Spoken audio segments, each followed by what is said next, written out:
So can you believe it? 2 weeks has passed really quickly since we did the Brighton Marathon 2022. And if you've not seen the race vlog, then I suggest that you go and watch that first before watching this video, because this video is going to be a recap of my race, and a race that went really, really well for me. I can't stress that enough, how it went.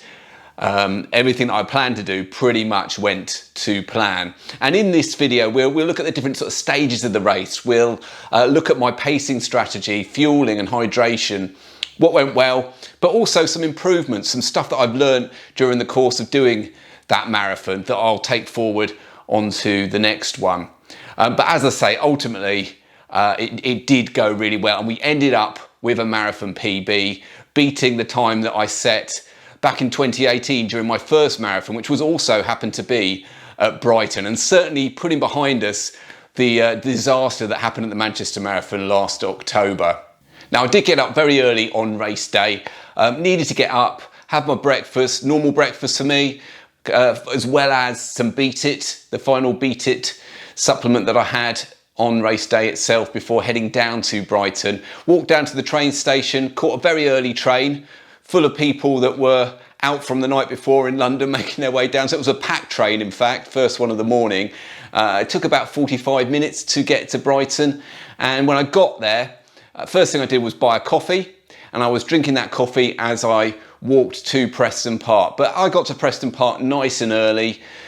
Just wanted to get there and be comfortable within those surroundings. Got the toilet stuff done before the queues started to form. And then the 10K race started before the marathon.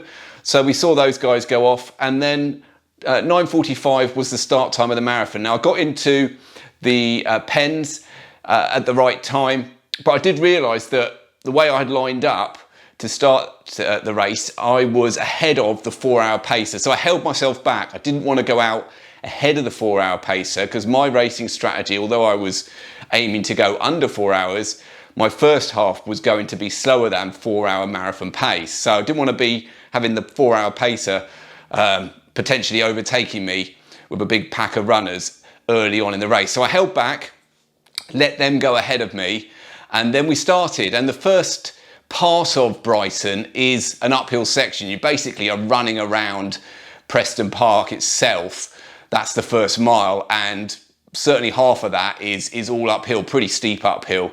So I took that nice and steady. Now, the first half of Brighton is quite hilly. I knew that. I could remember that from back in 2018. It's what really did my racing, because I went out way too fast then, built up a big cushion by the time I got to halfway, but really suffered in the second half being much flatter. But I'd worn myself out in the first half back in 2018. So the whole strategy around this year was to go out slower, to basically negative split it, and therefore conserve energy during the first half on those hilly sections.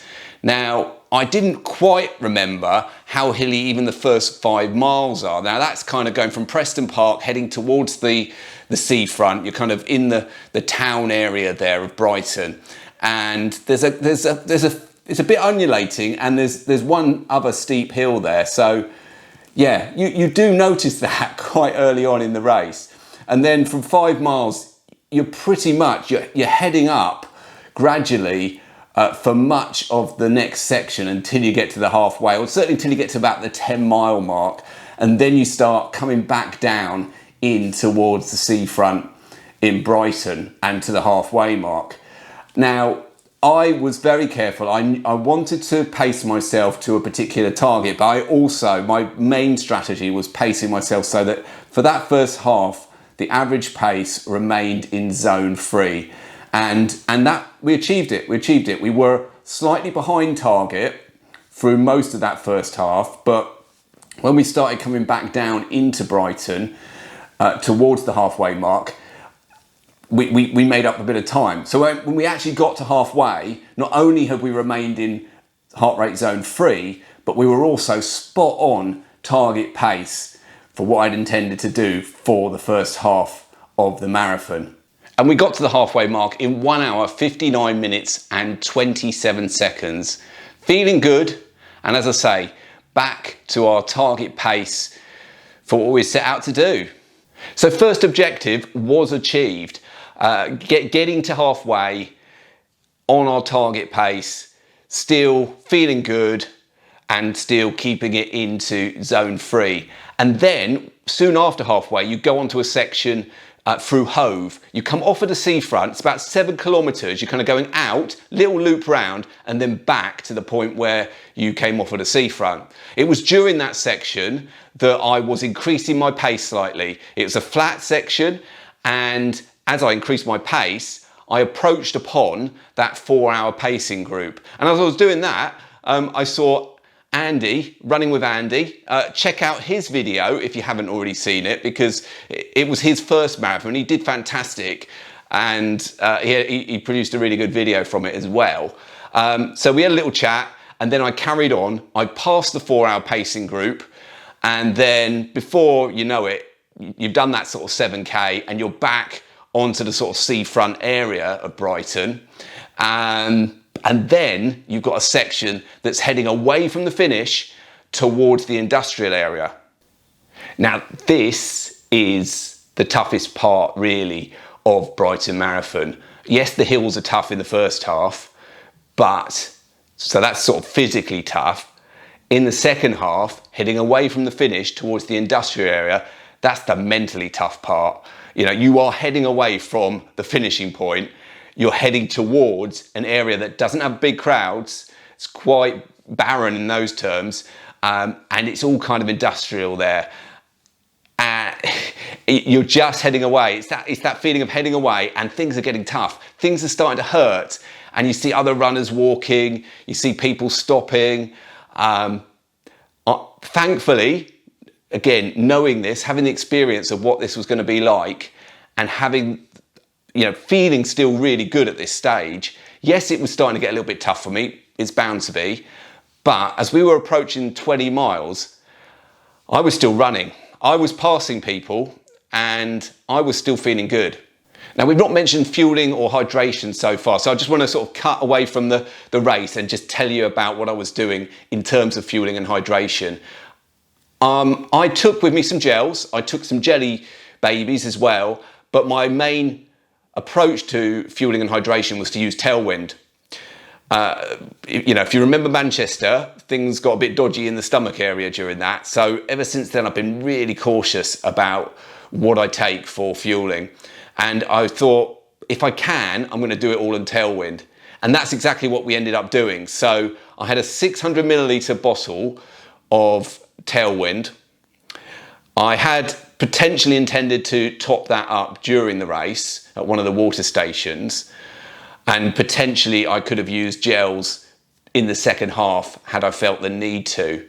Because everything was going well, and because I didn't have any stomach issues and I didn't want to sort of risk that by taking a gel, I stuck with just the Tailwind. Now, it is a lesson learned, because I do think that I was hydrated. 600 ml of Tailwind was not for me enough to get me through the entire duration of the race, feeling completely optimal.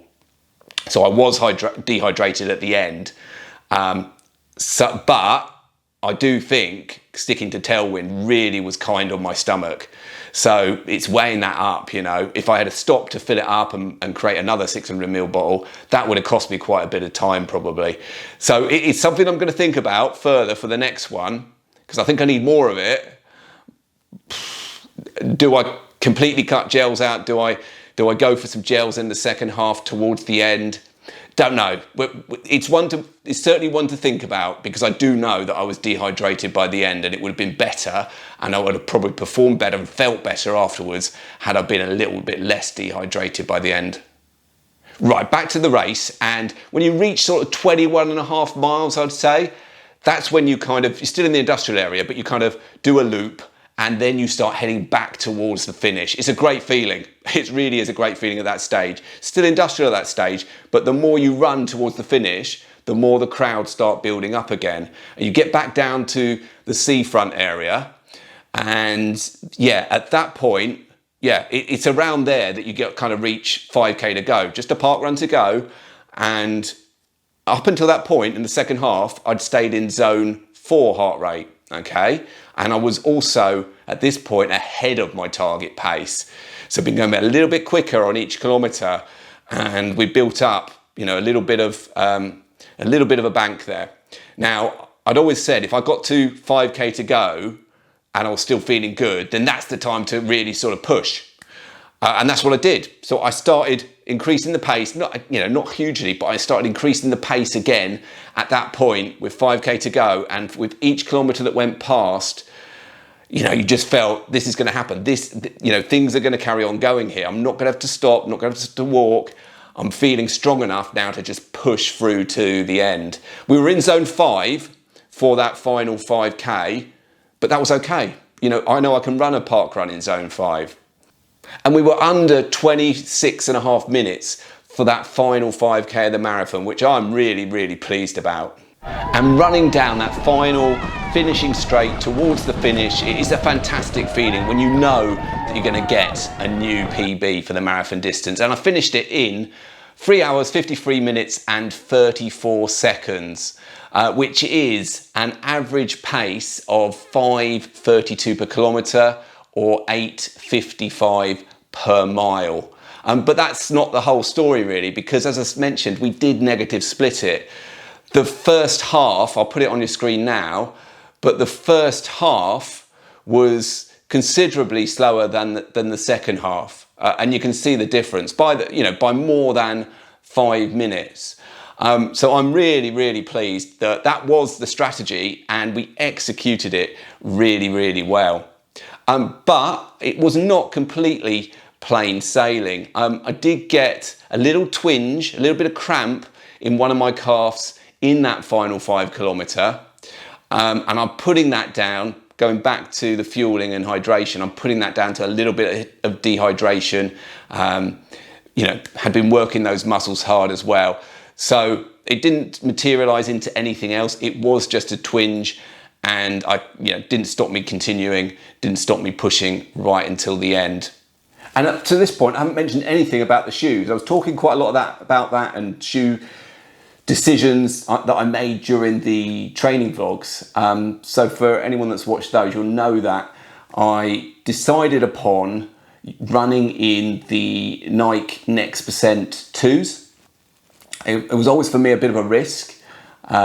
Normally I wear stability shoes. I chose to wear shoes that aren't very stable at all with all of that Zoom X foam. But it paid off. It definitely paid off. I didn't have any problems with the shoes. They were fine throughout. I was feeling comfortable using them throughout, which was a really good thing. And I wouldn't hesitate to use them again in a marathon, if I'm completely honest. So a new official marathon PB. Just in the back of my mind, one area that I'm slightly disappointed about, and because I didn't even think about it during the race, was that whilst this is an official marathon PB, I have run the marathon distance once quicker than this, just under 3:52. That was when I did it on the treadmill during my ultra marathon training. We live streamed it, so some of you might remember that. Now, running on a treadmill is different for various different reasons, and I'm so much more pleased about the marathon PB that I got at Brighton, particularly due to the hilly nature of it. So, but I know I can run quicker than that at the distance. Just didn't do it at Brighton, and probably could have done it at Brighton had I really been thinking about that. Not going to worry about that anymore, just mentioning it for complete transparency. The question is, of course, can I go quicker than 3 hours, 53 minutes in an official marathon? I think I can. I think I can, and potentially I can off the back of the training that I've done and with a bit more training now. So I think you're getting maybe the gist of what's coming up here. But I'm not going to reveal what my next marathon attempt is on this video. I'm afraid you're going to have to wait for the next video where I'm going to let you know everything that's sort of coming up next in terms of races for me. But stay tuned for that one, because I'm after a quicker marathon than what I've just done. Guys, I'm going to leave you there. I hope you've enjoyed this video. I hope it hasn't gone on too long, and I hope you'll be back for the next video. and the next series of training vlogs as we try and achieve something a little bit special. Guys, if you have enjoyed the video, as always, give it a thumbs up, to give it a like, and if you're new round here, then why not consider subscribing? But for now, guys, goodbye.